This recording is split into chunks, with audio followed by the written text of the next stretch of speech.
Devant le domicile d'Ousmane Sonko, la foule afflue. À peine limogé de ses fonctions, l'ex-premier ministre rappelle déjà ce qui a toujours fait sa force. Un soutien populaire massif et une capacité de mobilisation intacte. C'est d'ailleurs à ses partisans qu'il tient d'abord à s'exprimer sur les réseaux sociaux. Alhamdoulilah, ce soir je dormirai le cœur léger à la cité Cœur Gorgui. Son limogeage par le président Bassirou Diomaye Faye, qui fut son allié, marque l'aboutissement de plusieurs mois de tensions. Car les désaccords entre les deux hommes s'étalaient désormais au grand jour.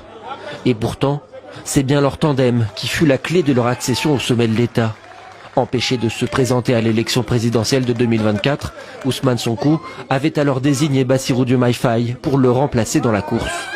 Mais après la victoire acquise, l'exercice du pouvoir a rapidement révélé des fractures. Dès juillet 2025, Ousmane Sonko évoquait publiquement un problème d'autorité, poussant le président à afficher en réponse une posture d'unité. Certains disent que j'ai des divergences avec le Premier ministre. Non, comme l'a dit le Premier ministre, c'est mon ami et je n'ai aucun conflit avec lui. Je souhaite continuer à me concentrer sur ce que les Sénégalais attendent de nous. L'accalmie n'aura pas duré.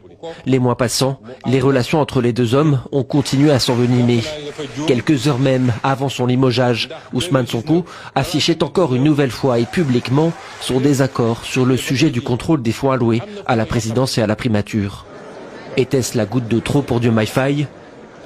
Une chose est sûre, la fin du gouvernement Sonko marque l'entrée dans une ère d'instabilité politique.